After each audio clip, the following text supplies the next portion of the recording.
الحمد لله الذي أنزل على عبده الكتاب ولم يجعل له عوجا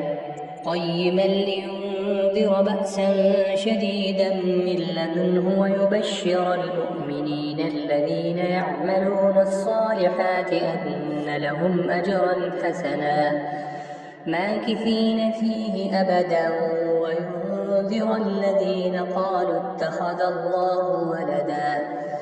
ما لهم به من علم ولا لآبائهم كبرت كلمة تخرج من أفواههم إن يقولون إلا كذبا فلعلك باخع نفسك على آثارهم إن لم يؤمنوا بهذا الحديث أسفا إنا جعلنا ما على الأرض زينة لها لنبلوهم أيهم أحسن عملا وإنا لجاعلون ما عليها صعيدا جرزا أم حسبت أن أصحاب الكهف والرقيم كانوا من آياتنا عجبا إذ أوى الفتية إلى الكهف فقالوا ربنا آتنا من لدنك رحمة وهيئ لنا من أمرنا رشدا فضربنا على آذانهم في الكهف سنين عددا ثم بعثناهم لنعلم أي الحزبين أحصى لما لبثوا أمدا نحن نقص عليك نبأهم بالحق إنهم فتية آمنوا بربهم وزدناهم هدى وربطنا على قلوبهم إذ قاموا فقالوا ربنا رب السماوات والأرض لن ندعو من دونه إلها لقد قلنا إذا شططا هؤلاء قوم اتخذوا من دونه آلهة لولا يأتون عليهم بسلطان بين فمن أظلم ممن افترى على الله كذبا وإذ اعتزلتموهم وما يعبدون إلا الله فأووا إلى الكهف ينشر لكم ربكم من رحمته ويهيئ لكم من أمركم مرفقا وترى الشمس إذا طلعت تزاور عن كهفهم ذات اليمين وإذا غربت تقرضهم ذات الشمال وهم في فجوة منه ذلك من آيات الله من يهد الله فهو المهتد ومن يضلل فلن تجد له وليا مرشدا وتحسبهم أيقاظا وهم رقود ونقلبهم ذات اليمين وذات الشمال وكلبهم باسط ذراعيه بالوصيد لو اطلعت عليهم لوليت منهم فرارا ولملئت منهم رعبا وكذلك بعثناهم ليتساءلوا بينهم قال قائل منهم كم لبثتم قالوا لبثنا يوما أو بعض يوم قالوا ربكم أعلم بما لبثتم فابعثوا أحدكم بورقكم هذه إلى المدينة فلينظر أيها أزكى طعاما فليأتكم برزق منه وليتلطف ولا يشعرن بكم أحدا إنهم إن يظهروا عليكم يرجموكم أو يعيدوكم في ملتهم ولن تفلحوا إذا أبدا وكذلك أعثرنا عليهم ليعلموا أن وعد الله حق وأن الساعة لا ريب فيها إذ يتنازعون بينهم أمرهم فقالوا ابنوا عليهم بنيانا ربهم أعلم بهم قال الذين غلبوا على أمرهم لنتخذن عليهم مسجدا سيقولون ثلاثة رابعهم كلبهم ويقولون خمسة سادسهم كلبهم رجما بالغيب ويقولون سبعة وثامنهم كلبهم قل ربي أعلم بعدتهم ما يعلمهم إلا قليل فلا تمار فيهم إلا مراء ظاهرا ولا تستفت فيهم منهم أحدا ولا تقولن لشيء إني فاعل ذلك غدا إلا أن يشاء الله واذكر ربك إذا نسيت وقل عسى أن يهديني ربي لأقرب من هذا رشدا ولبثوا في كهفهم 300 سنين وازدادوا 9 قل الله أعلم بما لبثوا له غيب السماوات والأرض أبصر به وأسمع ما لهم من دونه من ولي ولا يشرك في حكمه أحدا واتل ما أوحي إليك من كتاب ربك لا مبدل لكلماته ولن تجد من دونه ملتحدا واصبر نفسك مع الذين يدعون ربهم بالغداة والعشي يريدون وجهه ولا تعد عيناك عنهم تريد زينة الحياة الدنيا ولا تطع من أغفلنا قلبه عن ذكرنا واتبع هواه وكان أمره فرطا وقل الحق من ربكم فمن شاء فليؤمن ومن شاء فليكفر إنا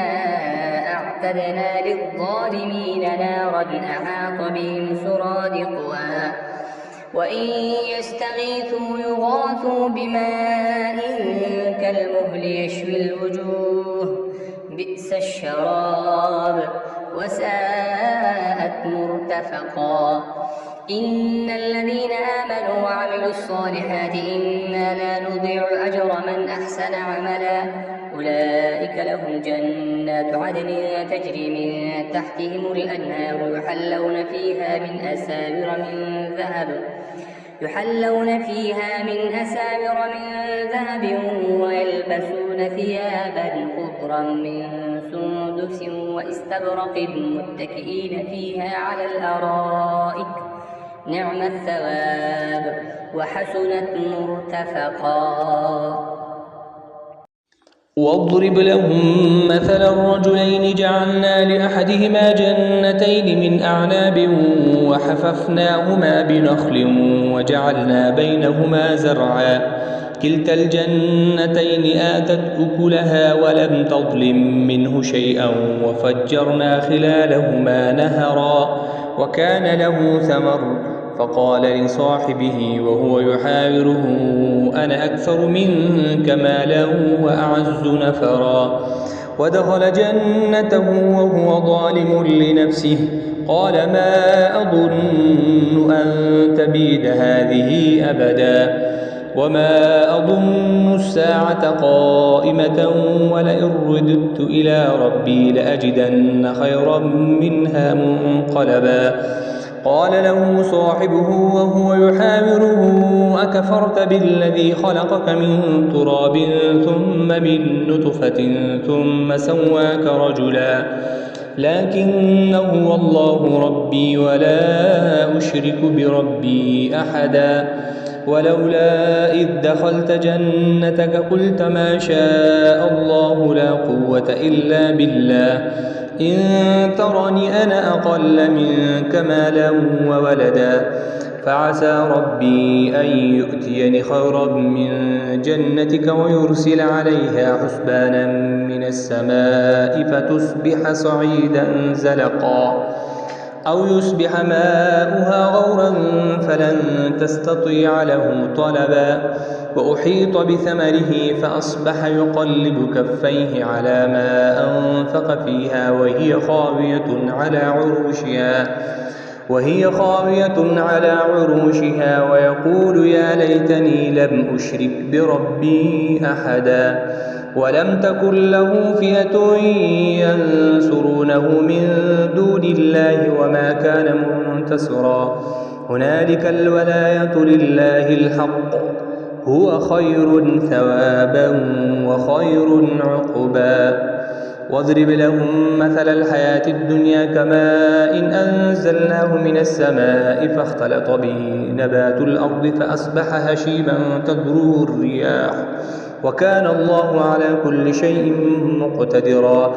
المال والبنون زينة الحياة الدنيا والباقيات الصالحات خير عند ربك ثوابا وخير أملا ويوم نسير الجبال وترى الأرض بارزة وحشرناهم فلم نغادر منهم أحدا وعرضوا على ربك صفا لقد جئتمونا كما خلقناكم أول مرة بل زعمتم أن لن نجعل لكم موعدا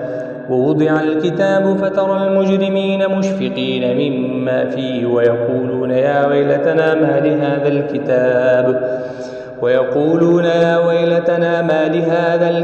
لا يغادر صغيرة ولا كبيرة إلا أحصاها ووجدوا ما عملوا حاضرا ولا يظلم ربك أحدا وإذ قلنا للملائكة اسجدوا لآدم فسجدوا إلا إبليس كان من الجن ففسق عن أمر ربه أفتتخذونه وذريته أولياء من دوني وهم لكم عدو بئس للظالمين بدلا ما أشهدتهم خلق السماوات والأرض ولا خلق أنفسهم وما كنت متخذ المضلين عضدا ويوم يقول نادوا شركائي الذين زعمتم فدعوهم فلم يستجيبوا لهم وجعلنا بينهم موبقا ورأى المجرمون النار فظنوا أنهم واقعوها ولم يجدوا عنها مصرفا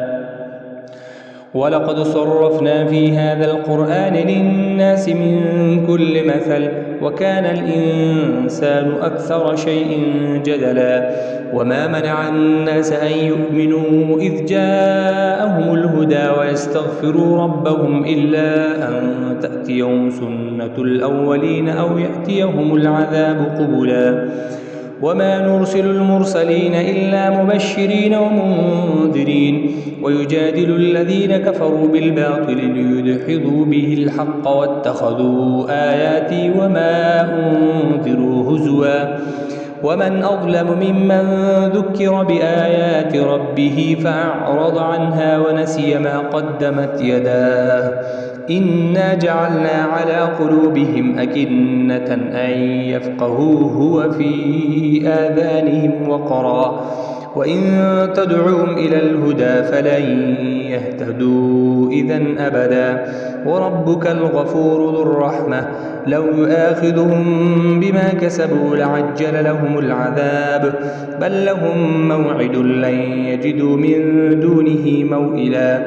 وتلك القرى أهلكناهم لما ظلموا وجعلنا لمهلكهم موعدا وإذ قال موسى لفتاه لا أبرح حتى أبلغ مجمع البحرين أو أمضي حقبا فلما بلغا مجمع بينهما نسيا حوتهما فاتخذ سبيله في البحر سربا فلما جاوزا قال لفتاه آتنا غداءنا لقد لقينا من سفرنا هذا نصبا قال أرأيت إذ أوينا إلى الصخرة فإني نسيت الحوت وما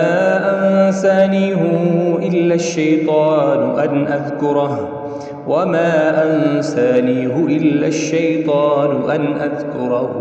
واتخذ سبيله في البحر عجبا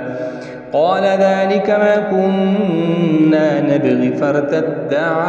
على آثارهما قصصا فوجدا عبدا من عبادنا آتيناه رحمة من عندنا وعلمناه من لدنا علما قال له موسى هل أتبعك على أن تعلمني مما علمت رشدا قال إنك لن تستطيع معي صبرا وكيف تصبر على ما لم تحط به خبرا قال ستجدني إن شاء الله صابرا ولا أعصي لك أمرا قال فإن اتبعتني فلا تسألني عن شيء حتى أحدث لك منه ذكرا فانطلقا حتى إذا ركبا في السفينة خرقها قال أخرقتها لتغرق أهلها لقد جئت شيئا إمرا قال ألم أقل إنك لن تستطيع معي صبرا قال لا تؤاخذني بما نسيت ولا ترهقني من أمري عسرا فانطلقا حتى إذا لقيا غلاما فقتله قال أقتلت نفسا زكية بغير نفس لقد جئت شيئا نكرا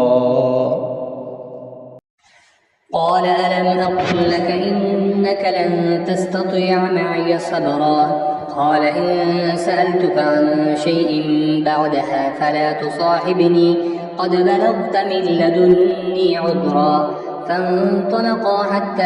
إذا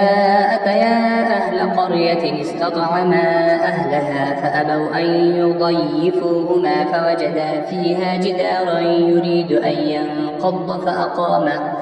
قال لو شئت لاتخذت عليه أجرا قال هذا فراق بيني وبينك سأنبئك بتأويل ما لم تستطع عليه صبرا أما السفينة فكانت لمساكين يعملون في البحر فأردت أن أعيبها وكان وراءهم ملك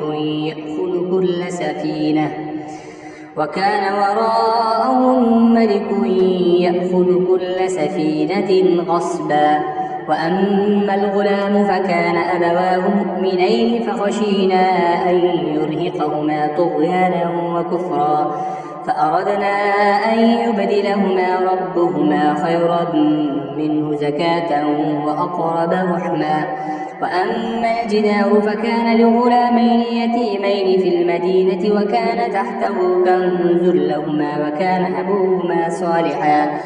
فأراد ربك أن يبلغا أشدهما ويستخرجا كنزهما رحمة من ربك وما فعلته عن أمري ذلك تأويل ما لم تستطع عليه صبرا ويسألونك عن ذي القرنين قل سأتلو عليكم منه ذكرا إنا مكنا له في الأرض وآتيناه من كل شيء سببا فأتبع سببا حتى إذا بلغ مغرب الشمس وجدها تغرب في عين حمئة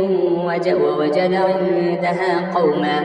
قلنا يا ذا القرنين إما أن تعذب وإما أن تتخذ فيهم حسنا قال أما من ظلم فسوف نعذبه ثم يرد إلى ربه فيعذبه عذابا نكرا وأما من آمن وعمل صالحا فله جزاء الحسنى وسنقول له من أمرنا يسرا ثم أتبع سببا حتى إذا بلغ مطلع الشمس ووجدها تطلع على قوم لم نجعل لهم من دونها سترا كذلك وقد أحطنا بما لديه خبرا ثم أتبع سببا حتى إذا بلغ بين السدين وجد من دونهما قوما لا يكادون يفقهون قولا قالوا يا ذا القرنين إن يأجوج ومأجوج مفسدون في الأرض فهل نجعل لك خرجا على أن تجعل بيننا وبينهم سدا قال ما مكني فيه ربي خير فأعينوني بقوة أجعل بينكم وبينهم ردما آتوني زبر الحديد حتى إذا ساوى بين الصدفين قال انفخوا حتى إذا جعله نارا قال آتوني أفرغ عليه قطرا فما استطاعوا أن يظهروه وما استطاعوا له نقبا قال هذا رحمة من ربي فإذا جاء وعد ربي جعله دكا وكان وعد ربي حقا وتركنا بعضهم يومئذ يموج في بعض ونفخ في الصور فجمعناهم جمعا وعرضنا جهنم يومئذ للكافرين عرضا الذين كانت أعينهم في غطاء عن ذكري وكانوا لا يستطيعون سمعا أفحسب الذين كفروا أن يتخذوا عبادي من دوني أولياء إنا أعتدنا جهنم للكافرين نزلا قل هل ننبئكم بالأخسرين أعمالا الذين ضل سعيهم في الحياة الدنيا وهم يحسبون أنهم يحسنون صنعا أولئك الذين كفروا بآيات ربهم ولقائه فحبطت أعمالهم فلا نقيم لهم يوم القيامة وزنا ذلك جزاؤهم جهنم بما كفروا واتخذوا آياتي ورسلي هزوا إن الذين آمنوا وعملوا الصالحات كانت لهم جنات الفردوس نزلا خالدين فيها لا يبغون عنها حولا قل لو كان البحر مدادا لكلمات ربي لنفد البحر قبل أن تنفد كلمات ربي ولو جئنا بمثله مددا قل إنما أنا بشر مثلكم يوحى إلي أنما إلهكم إله واحد فمن كان يرجو لقاء ربه فليعمل عملا صالحا ولا يشرك بعبادة ربه أحدا